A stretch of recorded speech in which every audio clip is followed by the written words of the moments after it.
அகிலத்தின் அன்பான சொந்தங்களுக்கு இனிய வணக்கம். மீனவர் காலையினூடாக சந்தித்திருக்கின்றோம். ஈரான் நடத்திய தாக்குதல் இஸ்ரேலிய பிரதமர் அலுவலகத்தை தாக்கியிருப்பதாக முதற்கட்ட செய்திகள் வெளியாக இருக்கின்றன. நெதன்யாகுவின் நிலை என்ன என்பதுதான் தற்போது வெடித்துள்ள மிகப்பெரிய கேள்வி.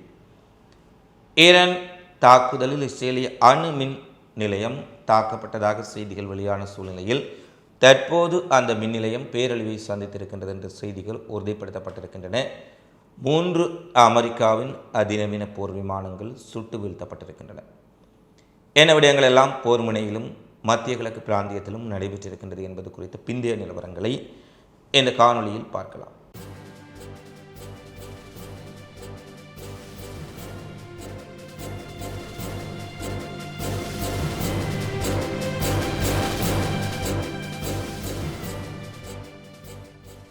மறைந்த ஈரானிய அதியுச்ச தலைவர் அயதுல்லா அல் கமேனியினுடைய இறுதிச் சடங்கில் லட்சக்கணக்கான, லட்சம் என்று கூட சொல்ல முடியாது, மில்லியன் கணக்கான மக்கள் தப்ரிஸில் திரண்டு வந்து அவருடைய உடலுக்கு அஞ்சலி செலுத்தி இருக்கின்றார்கள். அதில் குறிப்பாக சரணடைதல் என்ற பேச்சுக்கே இடமில்லை. இஸ்ரேலுக்கும் அமெரிக்காவுக்கும் தக்க பாடத்தை ஈரான் புகட்ட வேண்டும், எங்களுடைய இறுதி மூச்சு வரை ஈரான் தேசத்திற்காக நிற்போம் என்று மக்கள் ஆவேசமாக சத்தமிடக்கூடிய காட்சிகள் வழியாக இருக்கின்றன. அமெரிக்கா இஸ்ரேலினுடைய நூற்றுக்கணக்கான விமானங்கள் குண்டு வீசி கொண்டிருக்கின்றன. டெஹ்ரான் முழுவதும் குண்டு வீச்சு, ஏனைய நகரங்களிலும் மிகப்பெரிய அளவில் குண்டுவீச்சுகள் நடைபெற்று கொண்டிருக்கின்றன. இந்த ஒரு பயங்கரமான நேரத்தில் இத்தனை லட்சம் மக்கள் வெளியே வந்து தங்களுடைய தலைவருக்காக திரண்டு நிற்பது மட்டுமல்ல, எதிரியினுடைய விமானங்களுக்கும் விமானந்தாங்கி கப்பல்களுக்கும் நாங்கள் அஞ்சவில்லை, ஈரான் தேசத்திற்காக அனைவரும் ஒன்றிணைந்து நிற்போம் என்று முழக்கமிடுகின்றார்களே. இந்த மக்களை அமெரிக்கா இஸ்ரேல் படைகளால் வீழ்த்த முடியுமா என்றால் அது மிகப்பெரிய கேள்விக்குறி. இவ்வளவு இழப்புகளின் பின்னரும் கூட அனைவரும் இஸ்ரேலை ஈரான் பழி வாங்க வேண்டும் என்பதுதான் அயதுல்லா அல் கமேனியினுடைய மரண சடங்கில் கலந்து கொண்டவர்களின் ஒரே கோஷமாக இருந்தது. அவர்கள் கூறுவதைப் போல ஈரானின் தாக்குதல்களும் பல முனையில், சொல்லப்போனால் ஒரு சூறாவளி போல ஈரான் சுழன்றடித்து கொண்டிருக்கின்றது. மத்திய கிழக்கில் அரபுலக அடிமைகள் எல்லோரும் நடுங்கி போயிருக்கின்றார்கள். எந்த அமெரிக்க இராணுவத்தை தங்களுடைய நாடுகளில் வைத்து கோடிகளை கொட்டி, பல பில்லியன் டாலர்களை கொட்டி அமெரிக்க வான் பாதுகாப்பு சாதனங்களை வாங்கி வைத்து அமெரிக்க இராணுவத்திற்கு தளம் கொடுத்து, அந்த மண்ணில் இடம் கொடுத்து, அமெரிக்க இராணுவத்தையும் தங்களுடைய மண்ணில் நிறுத்தி வைத்திருந்தால் தங்களுக்கு பாதுகாப்பு கிடைக்கும் என்று இந்த அரபுலக அடிமைகள் நினைத்தார்களோ, இன்று இந்த அரபுலக நாடுகளில் இருக்கக்கூடிய அமெரிக்க தளங்களை கூட பாதுகாக்க முடியாத நிலையில் அமெரிக்கா ஒவ்வொரு தளமாக விட்டு ஓடிக்கொண்டிருக்கின்றார்கள். ஒவ்வொரு தளங்களையும், ஒவ்வொரு அமெரிக்க இராணுவ இலக்குகளையும், அமெரிக்க இராணுவத்திற்கு சேவகம் செய்யக்கூடிய ஒவ்வொருவருடைய இலக்குகளையும் ஈரான் தேடி தேடி வேட்டையாடி கொண்டிருக்கின்றது தான் இப்போது மத்திய கிழக்கில் மிகப்பெரிய உண்மையாக இருக்கின்றது. இஸ்ரேலிய அமெரிக்க எதிரிகளுக்கு மட்டுமல்ல, துரோகிகளுக்கும் பெரிய பாடத்தை புகட்டப் போகின்றோம் என ஈரானின் பாதுகாப்பு உச்ச கவுன்சில் செயலாளர் அலி ஜெரானி அவர்கள் தெளிவான ஒரு செய்தியை குறிப்பிட்டு விட்டார். அவர் கூறக்கூடிய துரோகிகள், ஈரானின் முதுகில் குத்துபவர்கள் யார் என்பது விரைவில் அறிய கிடைக்கும் என்பதையும் பல ஆதாரங்கள் ஒன்றாக வெளியாகி கொண்டுதான் இருக்கின்றன. ஈரானின் முதுகில் எந்த அரபுலக நாடுகளெல்லாம் குத்தி இருக்கின்றார்கள் என்பதை ஈரான் நன்கு அறிந்து விட்டார்கள். அதனால்தான் ஈரானுடைய ஆக்ரோஷமான தாக்குதல் இஸ்ரேலுக்கு இருக்கின்ற அளவுக்கு பல அரபுலக நாடுகள் மீதும் ஈரான் தாக்குதலை தீவிரப்படுத்தியுள்ளமையும் பார்க்கக்கூடியதாக இருக்கின்றது. இந்த நிலையில் இஸ்ரேலின் பிரதமர் அலுவலகம் மீது ஈரான் அதிரடி தாக்குதல் நடத்தியதில் பிரதமர் அலுவலகம் பாரிய சேதத்தை சந்தித்திருப்பதான செய்திகளை IRGC உறுதிப்படுத்தி இருக்கின்றார்கள். ஈரான் உச்ச தலைவர் கமேனியின் படுகொலைக்கு பதிலடி கொடுக்கும் முகமாக இஸ்ரேல் மற்றும் அமெரிக்காவின் பல இலக்குகளை குறிவைத்து இஸ்ரேலும் அமெரிக்க தளங்கள் மீதும் தாக்குதல் நடத்தி வரும் சூழ்நிலையில் சியோனிச ஆட்சியின் குற்றவியல் பிரதமரின் அலுவலகம் மற்றும் விமானப்படை தளபதியின் நிலையங்களை குறிவைத்து மிகப்பெரிய தாக்குதலை நடத்தி இருக்கின்றோம். இதில் நெதன்யாகுவினுடைய அலுவலகம் பாரிய அளவில் சேதமடைந்திருப்பதாக ஈரான் தெரிவித்திருக்கின்றார்கள். வழக்கம் போல இஸ்ரேல் இந்த விடயத்தை மறைத்திருக்கின்றார்கள். அதாவது தங்கள் ஈரான் தாக்குதலில் நெதன்யாகுவினுடைய அலுவலகம் சேதப்படுத்தப்படவில்லை என்று தெரிவித்தாலும் கூட தற்போது சுயாதீன ஊடகங்களே நெதன்யாகுனுடைய அலுவலகத்துக்கு செல்லும் பாதை சீல் செய்யப்பட்டிருப்பதாகவும் அந்த அலுவலகத்தை நோக்கி வரக்கூடிய பாதைகளில் எந்த ஊடகங்களும் எந்த ஊடகவியலாளர்களும் அனுமதிக்கப்படவில்லை என்றும் அது தாக்குதலுக்கு உள்ளானமையை உறுதிப்படுத்தி இருக்கின்றார்கள். அதை மட்டுமல்ல, தற்போது வெளியாகக்கூடிய நீங்கள் இந்த திரையில் பார்க்கக்கூடிய காணொளி பதிவுகளில் பார்க்கலாம், நெதன்யாகுவின் அலுவலகம் மீது ஈரான் ஏவுகணைகள் பாய்ந்த பின்னர் மிகப்பெரிய அளவில் சிவப்பு லைட்டுகள் கொண்ட ஒரு வாகன தொடரணி, அதன் பின்பு அதிகளவான ஆம்புலன்ஸ் வண்டிகள் வேகமாக டெல் தெருவில் செல்லக்கூடிய காட்சி பதிவு வெளியாக இருக்கின்றது. யாராவது ஒரு பெரிய தலைவர் கொல்லப்பட்டிருக்கலாம், அல்லது காயமடைந்திருக்கலாம், அல்லது படுகாயமடைந்த நிலையில் மருத்துவமனைக்கு கொண்டு செல்லப்பட்டிருக்கலாம், அல்லது அந்த பகுதியை விட்டு வெளியேற்றப்பட்டிருக்கலாம். என்ன நடந்தது என்பது ஒரு மிகப்பெரிய கேள்வியாக இருக்கின்றது. நீங்கள் இந்த காணொலியை பார்த்தால் தெரியும், ஆம்புலன்ஸ் வண்டிகளும் மிகப்பெரிய அளவில் சைரன் பொருத்தப்பட்ட சிவப்பு விளக்குகள் பொருத்தப்பட்ட வாகனங்களும் இரவோடிரவாக வெளியேறுகின்றன. இந்நிலையில் ஈரான் வெளியிட்டிருக்கக்கூடிய அறிவிப்பை தொடர்ந்து பல உலக நாடுகளினுடைய சுயாதீன ஊடகங்கள் ஆஸ்திரேலிய பிரதமர் நெதன்யாகு கொல்லப்பட்டாரா, உயிரிழந்திருக்கலாம், அவரின் நிலை என்ன, அவர் 8-9 மணி நேரமாக ஊடகங்கள் முன்பு வரவில்லை, அவர் இங்கு இருக்கின்றார் என்ற விடயமும் தெரியவில்லை. எனவே நெதன்யாகுவுக்கு என்ன ஆனது என்பதுதான் பலருடைய கேள்வியாக இருக்கின்றது. பொறுத்திருந்து பார்க்கலாம் என்ன சம்பவம் என்பது விரைவில் தெரிய வரும். அடுத்த இஸ்ரேலின் அணு உலை மின் நிலையம் மீது ஈரான் பாலிஸ்டிக் ஏவுகணை தாக்குதல் நடத்தியதாக தெரிவித்திருந்தார்கள். அதை இஸ்ரேல் மறுத்திருந்த சூழ்நிலையில் தற்போது டைம்ஸ் ஆஃப் இஸ்ரேல் ஊடகம் ஒரு செய்தியை வெளியிட்டிருக்கின்றார்கள். ஈரானிய கெப்பசோனிக் ஏவுகணைகள் தாக்கியதில் இஸ்ரேலின் அணு மின் நிலையம் மிகப்பெரிய அளவில் சேதப்படுத்தப்பட்டிருப்பதாகவும் கதிரியக்க பொருட்கள் அங்கிருந்து கசிந்து ஆபத்தை ஏற்படுத்தி இருப்பதான செய்திகளை உறுதிப்படுத்தி இருக்கின்றார்கள். டிமானா பகுதியில் இருக்கக்கூடிய இஸ்ரேலின் மிக பிரமாண்டமான அணு உலை மின் நிலையமே ஈரானிய தாக்குதலில் பாரிய அழிவை சந்தித்திருக்கின்றது என்ற செய்தி வழியாக இருக்கின்றது. அடுத்து குவைத் நாட்டில் 3 அமெரிக்க போர் விமானங்கள் இன்றைய தினம் வீழ்ந்து வெடித்திருந்தன.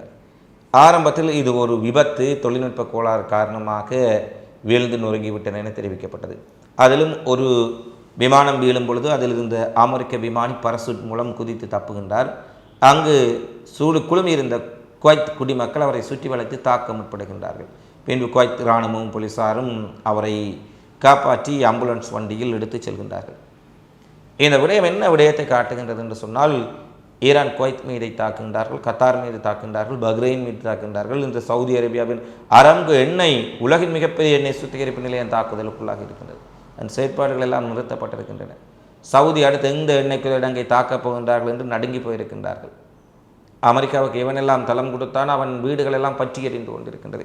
அப்படியான ஒரு சூழ்நிலையில் தான் குவைத் மீது ஈரான் தாக்குதல் நடத்துகின்ற பொழுதே அமெரிக்க விமானி பரசூட்டில் இருந்து தவறி கீழே விழுந்தது. மக்கள் அவரை தாக்க முற்படுகின்றார்கள். இதிலிருந்து மக்களுடைய மனநிலை அங்கு எவ்வாறு இருக்கின்றது என்பதை திட்ட தெளிவாக பார்க்கக்கூடியதாக இருக்கின்றது.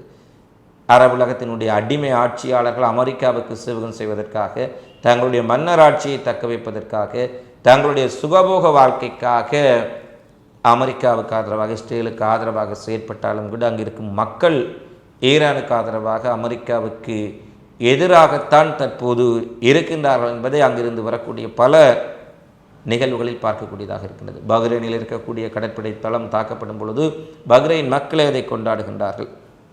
இப்படியான சூழ்நிலையில் குவைத்தில் இந்த விமானம் ஆரம்பத்தில் விபத்து என்று சொன்னார்கள். பின்னர் ஈரானிய தாக்குதலில் சுட்டு வீழ்த்தப்பட்டிருக்கலாம் என்ற செய்தி வெளியானது. பின்னர் இந்த சம்பவம் தொடர்பில் விசாரணைகள் இடம்பெற்று வருவதாக தெரிவித்தார்கள். தற்போது குவைத் வான் பாதுகாப்பு படைகளை தவறுதலாக இந்த விமானத்தை சுட்டு வீழ்த்தி விட்டார்கள். ஒருவேளை ஈரான் விமானம் உள்ளே நுழைந்து விட்டது என்று அவர்கள் சுட்டு வீழ்த்தி விட்டார்களா, வேறு ஏதாவது காரணமாக இருக்கலாமா, அல்லது உண்மையில் ஈரானுக்கு ஆதரவான யாராவது சுட்டு வீழ்த்தி இருந்து அது ஈரான் சுட்டு வீழ்த்தப்பட்டது என்று வெளியே செய்திகள் வந்தால் ஏனைய நாடுகளுக்கும் அது அச்சத்தை ஏற்படுத்தும் என்பதால் குவைத்தை சுட்டு வீழ்த்ததாக கூறினார்கள். எல்லாம் ஒரு மிகப்பெரிய மர்மமாக இருக்கின்றது. ஆனால் 3 அமெரிக்காவின் F-15 ஸ்டெல்த் அதிநவீன போர் விமானங்கள் சுட்டு வீழ்த்தப்பட்டமை அமெரிக்காவுக்கு பேரிழப்பை ஏற்படுத்தி இருக்கின்றது என்பதில் எந்த மாற்று கருத்தும் இல்லை. அமெரிக்க விமானப்படைக்கு மிகப்பெரிய அதிர்ச்சி ஏற்படுத்தி இருக்கின்றது. அடுத்து பாகிஸ்தானில் கராச்சி, இஸ்லாமாபாத் நகரங்களில் ஏராளமான அமெரிக்க எதிர்ப்பு மற்றும் ஈரான் ஆதரவு போராட்டக்காரர்கள் ஒன்று திரண்டு ஈரானுக்கு ஆதரவாக அயதுல்லா அல் கமீனியின் மரணத்துக்கு கண்டித்து கோஷங்களை எழுப்பியிருக்கின்றார்கள். அந்த மக்கள் மீது பாகிஸ்தான் இராணுவத்தினரே பல இடங்களில் துப்பாக்கிச்சூடு நடத்தியதில் பலர் படுகாயப்படுத்தப்பட்டிருக்கின்றார்கள். யோசித்து பாருங்கள், அந்த நாட்டின் குடிமக்கள் இன்னொரு நாட்டினுடைய இஸ்லாமிய நாட்டினுடைய தலைவரை கொன்றதற்காக அமெரிக்கா அத்துமீறி அந்த நாட்டுக்குள் நுழைந்து மிளச்சத்தனமாக மனிதநேயத்தை மீறி படுகொலை செய்திருக்கின்றார்கள். அதற்காக போராடுகின்றார்கள். அந்த மக்கள் மீதே இவர்கள் தங்களுடைய அமெரிக்காவுக்கு இருக்கக்கூடிய விசுவாசத்தை காட்டுவதற்காக துப்பாக்கிகளால் சுடுகின்றார்கள். இதெல்லாம் எவ்வகையான ஒரு அரசாங்கம் என்று தான் நினைக்க தோன்றுகின்றது. அந்த மக்கள் போராடுகின்றது பாகிஸ்தானுக்காக, பாகிஸ்தான் இறையாண்மைக்காக, ஈரானினுடைய தலைவர் படுகொலைக்காக அமெரிக்காவுக்கு எதிராக போராடுகின்றார். ஆனால் அதை பொறுக்க முடியாத பாகிஸ்தான் படைகள் அவர்கள் மீது துப்பாக்கிச்சூடு நடத்துகின்றார்கள். பலர் படுகாயப்படுத்தப்பட்டிருக்கின்றார்கள். இருந்த போதிலும் அயதுல்லாஹ் கமேனியின் படுகொலையை அடுத்து பாகிஸ்தான், ஈராக் நாடுகள் மிகப்பெரிய பதற்ற நிலைக்குள்ளாக இருக்கின்றன. ஈராக்கிலும் அமெரிக்க தூதரகங்கள் அடித்து நொறுக்கப்பட்டு தீ வைத்து கொளுத்தப்பட்டிருக்கின்றன. இதே நிலைமைதான் பாகிஸ்தானிலும் இப்போது வெடிக்கும் என்று சொல்லும் அளவுக்கு இருக்கின்றது. அடுத்து இஸ்ரேலினுடைய கைஃபா துறைமுகத்தை மிகவும் சக்தி வாய்ந்த ஏவுகணை கொண்டு சற்று நேரத்துக்கு முன்பாக ஈரான் மீண்டும் ஒரு 4வது அலை தாக்குதலில் தாக்கி இருக்கின்றார்கள்.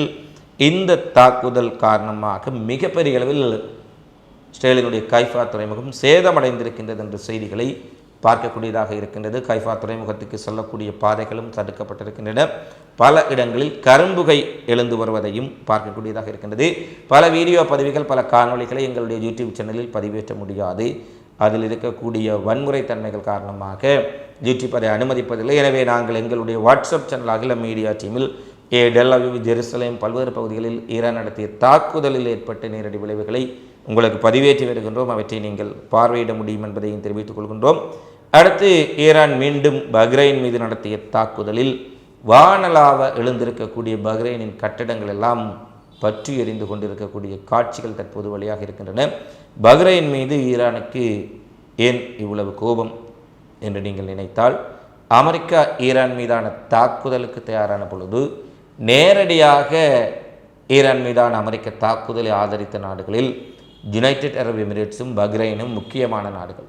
சவுதி அரேபியா, கத்தார் போன்ற நாடுகள் கூட தங்கள் வான்வழியை, கடல் வழியை, நிலத்தை அமெரிக்கா பயன்படுத்தக்கூடாது என்று குறிப்பிட்டார்கள். அவ்வாறு கூறிவிட்டு பின்கதவால் அமெரிக்காவுக்கு உதவியது வேறு விடயம், ஈரானை உளவு பார்த்து தகவல்களை தெரிவித்தது வேறு விடயம். ஆனால் நேரடியாக உதவவில்லை. ஆனால் பஹ்ரைன், துபாய், ஐக்கிய அரபு எமிரேட்ஸ் போன்ற நாடுகள் நேரடியாக அமெரிக்க இராணுவ தளபதிகளை அங்கு வரவைத்து பல கூட்டங்களை கூட்டி ஈரான் மீதான தாக்குதலுக்கு அமெரிக்காவுக்கு பாரிய அளவில் உதவி இருந்தார்கள். இதனால் தான் பஹ்ரைன், யுனைடெட் அரபு எமிரேட்ஸ் மிகப்பெரிய அளவில் ஈரானால் இலக்கு வைக்கப்பட்டிருக்கின்றது. வானலாவி எழுந்து நிற்கக்கூடிய பஹ்ரைனின் கட்டிடங்கள் தீப்பிடி தெரியக்கூடிய காட்சிகளை பார்க்கக்கூடியதாக இருக்கின்றது. அடுத்து பிரிட்டிஷ் இராணுவ வீரர்கள் தங்கி இருக்கக்கூடிய சைப்ரஸ் விமானப்படை தளத்தின் மீதும் ஈரானிய சாகித் காமிக்ஸ் டகட்ரோன்கள் துல்லிய தாக்குதல் நடத்தியிருக்கின்றன. சைப்ரஸ் தளத்தில் இருந்து ஒரு புகை மூட்டம், தீப்பிழம்புகள் வெளியேறக்கூடிய காட்சிகள் தற்போது வெளியாக இருக்கும் சூழ்நிலையில் பிரிட்டன் இராணுவத்தை சேர்ந்து நூற்றுக்கணக்கானவர்கள் அந்த தளங்களை விட்டு வெளியேறிக் கொண்டிருக்கின்றார்கள் என்ற செய்தியும் பிந்திய செய்திகளாக வெளியாக இருக்கின்றது. எனவே ஒட்டுமொத்தமாக ஈரான் ஒரே நேரத்தில் பல நாடுகளை, பல தளங்களை தனித்து நின்று தாக்குகின்றார்கள். ஈரானிய தாக்குதல் காரணமாக ஒட்டுமொத்த அரபுலகம் மட்டுமல்ல, ஐரோப்பிய நாடுகளும் அதிர்ந்து போயிருக்கின்றார்கள். பிரான்சினுடைய கடற்படை தளத்தை தாக்கி இருக்கின்றார்கள். மத்திய கிழக்கில் அமைந்திருக்கக்கூடிய சைப்ரஸில் அமைந்திருக்கக்கூடிய விமானப்படை தளம், பிரிட்டன் இராணுவம் மீது ஈரானின் தாக்குதலை நடத்துகின்றீர்கள் என நினைத்தால், இந்த சைப்ரஸில் இருக்கக்கூடிய விமானப்படை தளம்தான் பாலஸ்தீனர்கள் மீதான இனப்படுகொலை செய்யப்படுகின்ற பொழுது இஸ்ரேல் இராணுவத்திற்கும் சரி, லெபனானை இஸ்ரேல் தாக்குகின்ற போதும் சரி, ஈரான் மீதான தாக்குதலின் போதும் சரி, சைப்ரஸில் இருக்கக்கூடிய பிரிட்டிஷ் விமானப்படை தளம் இஸ்ரேலுக்கு இராணுவ ரீதியில் மிகப்பெரிய உதவிகளை செய்யக்கூடிய ஒரு தளம் என்பதும் குறிப்பிடத்தக்கது. அந்த தளம் துல்லியமாக ட்ரோன்களால் தாக்கப்பட்டுள்ள சூழ்நிலையில் அங்கிருந்து பிரிட்டிஷ் படைகளும் வெளியேறி கொண்டிருக்கின்றார்கள். ஈரானுக்கு எதிரான அமெரிக்க போரில் தாங்கள் இணைந்து கொள்ளப் போவதாக பிரிட்டன், பிரான்ஸ், ஜெர்மனி போன்ற நாடுகளும் தற்போது அறிவித்திருக்கும் சூழ்நிலையில் போர்க்களம் மிக கடுமையான ஒரு பதற்றமான சூழ்நிலைக்கு மாறி இருக்கின்றது. அடுத்த என்ன விடயங்கள் எல்லாம் நடைபெறப் போகின்றது என்பதை பொறுத்திருந்துதான் பார்க்க வேண்டும். இந்த காலைப்பதிவு தொடர்பிலான உங்களது மதிப்பான கருத்துக்களை தவறாமல் கமெண்ட்ஸில் பதிவிடுங்கள். மீண்டும் அடுத்த காணொளியில் சந்திப்போம். நன்றி, வணக்கம்.